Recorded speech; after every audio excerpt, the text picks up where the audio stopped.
자, 히스토리 파이널 핵심 강의입니다.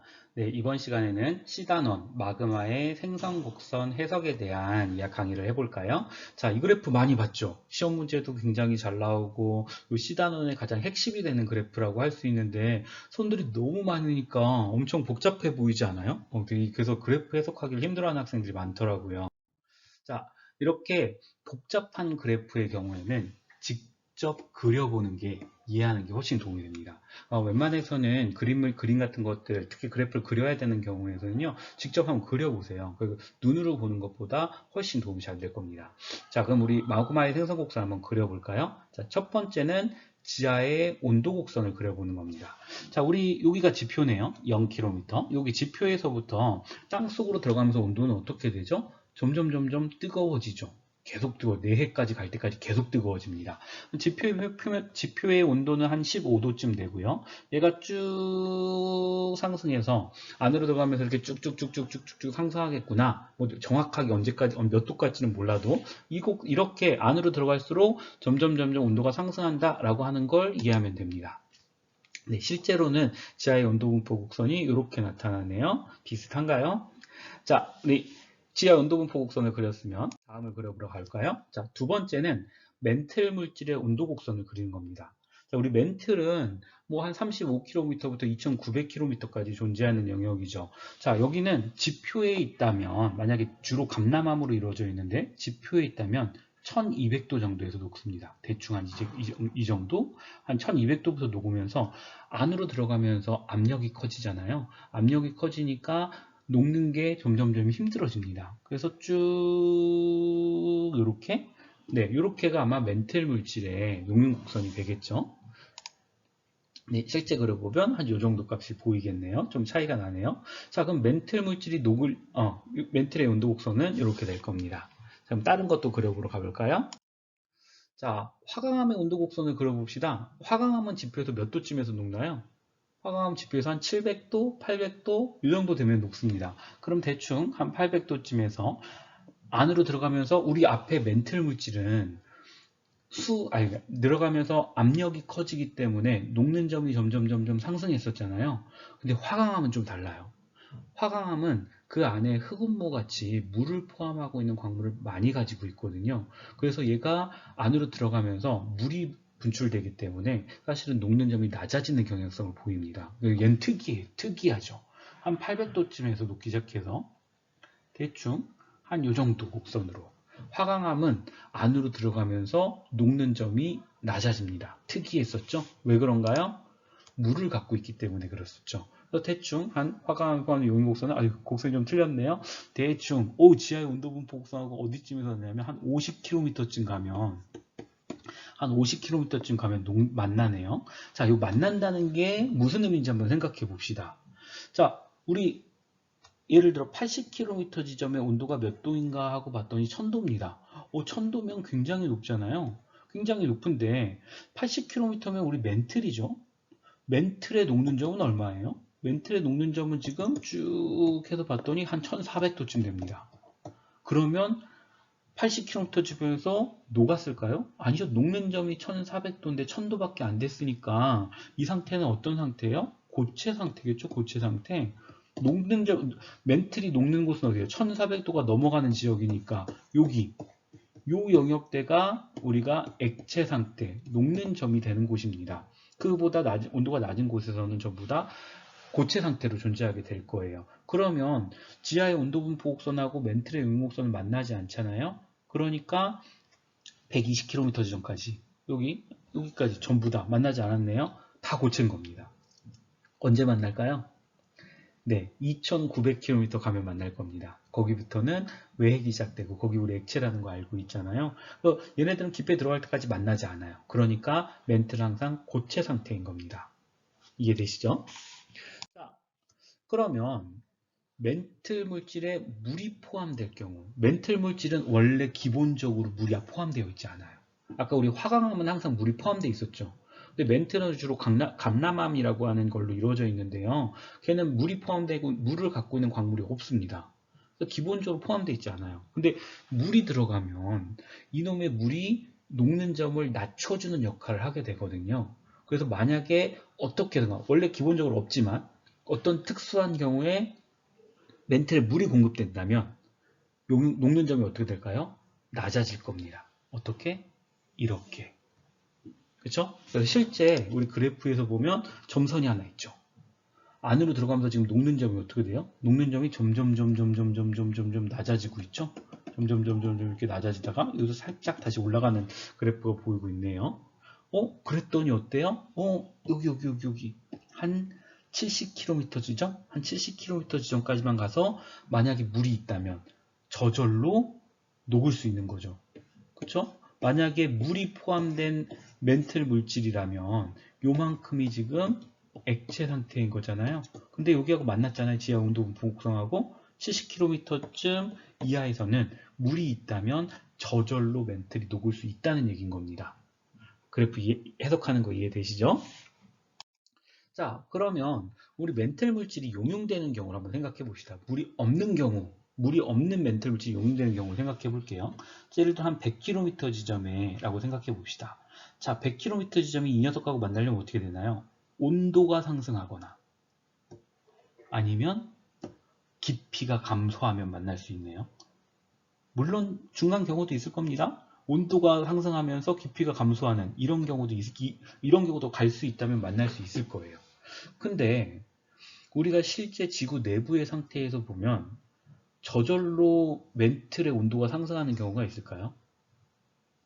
없습니다. 누군가는 열 에너지를 전달해 줘야 되잖아요. 누군가는 열 에너지를 전달해 줘야 되는데 이 1번 경우 저절로 멘틀의 온도가 상승하는 경우는 존재하지 않아요. 외핵에서 우리 플룸 구조론 할 때 배우죠. 외핵에서 열을 받아가지고 상승할 수는 있습니다. 근데 그거 2900km잖아요. 우린 지금 100km입니다. 여기서 열을 가해주는 녀석은 존재하지 않아요. 그러니까 1번 경로는 사실상 불가능한 거고요. 마찬가지로 깊이가 얕아지면서 온도가 상승하는 경우, 2번 경우라고 해볼까요? 이런 경우도 존재하지 않습니다. 근데 우리 3번, 깊이가 얕아지는 경우는 존재하고 있어요. 그럼 얘가 쫙 올라가다가 한 20km까지만 올라가면 저절로 녹는 점을 넘어가게 되니까 녹을 수 있겠죠. 3번 같은 경우는 지구 내부에서 존재하고 있습니다. 자, 또는 우리 물이 포함된 용융곡선은 좀 달랐죠. 자, 물이 포함된 경우는 훨씬 낮았어요. 여기 70km만 가면 저절로 녹네요.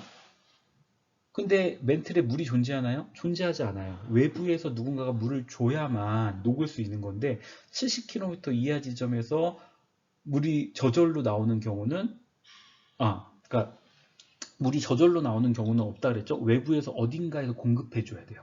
공급만 해줄 수 있다면 70km 이하 지점에서 뭐 한 30km, 40km에서는 공급해줘 봤자 온도가 너무 낮으니까 되지 않아요?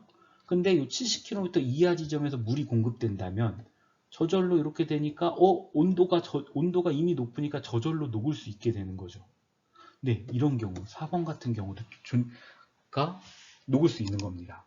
자, 실제 그런 경우가 어디 있는지 한번 볼까요? 자, 우리 해령이라고 하는 곳이 있죠. 자, 여기 해령입니다. 가저 해령. 해령은 멘틀 물질이 저절로 상승하는 곳이잖아요. 저 깊은 곳에서 뜨거워진 멘틀 물질이 상승하는 경우입니다. 이거 깊이가 얕아지는 경우죠. 그쵸? 우리 아까 배웠던 3번. 이 앞에 3번 경우. 이 경우 올라오면서 저절로 여기서 한 20km 정도까지만 오면 저절로 녹을 수 있는 거잖아요. 이렇게 해서 마그마가 생성될 수 있습니다. 열점도 똑같죠. 뜨거운 플룸에 의해서 열점도 올라와서 저절로 깊이가 얕아지면서 녹는 경우. 이 경우도 3번 같은 경우입니다. 녹을 수 있죠. 자, 그러면 물을 공급해 주는 곳은 어디 있을까요? 우리 4번. 어디예요? 여기죠, 여기. 자, 섭입대입니다. 섭입대에서는 여기에 있던 해양지각이 쫙 끌려 들어오잖아요. 해양지각에 포함되어 있던 물을 포함한 광물에서 그 광물이 짜여지면서 물이 바깥으로 분출돼요. 그러면서 여기 있는 멘틀에다가 물을 공급해주면서 녹는 점이 낮아지고 얘가 저절로 한 70km 이하까지만 내려가면 저절로 녹을 수 있다는 거죠. 그렇게 해서 녹는 경우가 여기에 존재하는 겁니다. 자, 그럼 우리 화강암도 배웠었죠? 화강암은 어디서 녹는 하나 봅시다. 우리 화강암은 주로 대륙지각에 있는 물질이고, 대륙지각을 주로 구성하는 물질이고, 밀도가 낮았죠. 자, 근데 화강암도 한 50km까지만 들어가면, 어이구, 지하의 운동분포 곡선하고 밑으로 내려갔네요. 그럼 여기까지만 오면 저절로 녹습니다. 그쵸? 근데 화강암은 절대 스스로 50km 지점까지 들어갈 수 없어요. 우리 대륙지각이 얼마였나요? 대륙지각의 평균 깊이가 35km 정도 됩니다. 대륙지각의 평균 깊이가 35km 정도 되는데요. 화강암은 밀도가 되게 낮아요. 멘틀보다 밀도가, 그 밑에 있는 멘틀보다 훨씬 밀도가 낮습니다. 그러니까 화강암의 밀도가 한 2.7이라 그러면 멘틀의 밀도가 한 3.3쯤 되거든요. 그래서 얘가 가벼우니까요. 들어가도 그냥 금방 다시 올라와요. 화강암은. 그래서 50km까지 화강암이 들어갈 일이 거의 없습니다. 그래서 화강암은 이 정도 깊이까지 들어가지 않기 때문에 저절로 녹는 경우는 존재하지 않아요. 그럼 어떤 경우가 존재해야 될까요? 얘는 뭐 요 지점이라고 해볼까? 뭐 한 20km에는 화강암이라고 해볼까요? 낮아진다고 해서 녹는 점이 다 안 되죠? 네, 어떤 경우만 되나요? 네, 이 경우. 1번이라고 해볼까요? 저절로 온도가 상승하는 경우밖에 녹지 않습니다. 근데 우리 아까 멘틀에서는 저절로 온도가 상승하는 경우가 없었잖아요. 외부에서 열을 공급해 줄 수 있는 데가 없었기 때문에. 근데 화강암은 외부에서 열을 공급해 주는 곳이 존재해요. 그곳이 어딜까요? 여기. 우리 아까 섭입대에서 여기 마그마가 만들어졌었잖아요. 이 마그마가 액체잖아요. 액체니까 고체 사이에서 액체가 생겼으면 어떻게 돼요? 가벼우니까 위로 부력을 받아서 뜨려고 하겠죠. 그게 대륙지각 밑에 이렇게 부착이 됩니다. 대륙지각은 아까 주로 뭐로 이루어져 있다고 했었어요? 화강암으로 이루어져 있다고 했었죠. 그렇죠? 그럼 이 올라온 마그마가 요 밑에서 열심히 열을 공급해 줄 거잖아요. 그러면 화감이 뜨거워지겠네요. 뜨거워져서 어디까지만? 물이 한 20km 지점이라고 하면 한 600도까지만 올라가면 녹을 수 있는 겁니다. 그쵸? 이렇게 해서 화강암이 녹는 경우가 존재해요. 자, 그래프 이제 이해되시나요? 이 그래프 녹는 경우가 우리 1번 깊이가 얕아지면서 멘틀이 녹는 경우가 존재할 수 있었고요. 그 다음에 화강암에서 온도가 올라가면서 2번 녹는 경우가 존재할 수 있었고요. 또는 멘틀의 70km 이하 지점에서 멘틀에 물이 공급될 경우에 녹는 경우가 존재했었습니다. 근데 우리 멘틀이 녹으면 주로 무슨 마그마가 만들어지죠? 현무암질 마그마가 만들어지고요. 화강암이 녹으면 유문암질 마그마가 만들어집니다. 네, 이것만 기억하고 있으면 우리 그래프를 해석하는데 전혀 어려움이 없을 겁니다. 그래서 실제 우리 모의고사에서는 뭐 22학년도 9월 모평을 보면 그래프 해석하는 문제가 지금 그대로 나왔죠. 네, 이렇게 나왔었고요. 2020학년도 수능에서도 여기에서 어떻게 마그마가 만들어지게, 그래서 여기서는 어떤 마그마가 만들어져서, 여기서는 사실 유문암질 마그마와 밑에 있던 현무암질 마그마가 섞여서 터져 나오는 애는 주로 어떤 마그마예요? 안산암질 마그마가 만들어지죠. 안산암질 마그마가 주로 터져 나오죠. 네, 이런 식으로 마그마의 생성 곡선을 가지고 우리가 해석해서 문제를 풀어야 되는 경우들이 있습니다. 네, 열심히 공부하시기 바랍니다.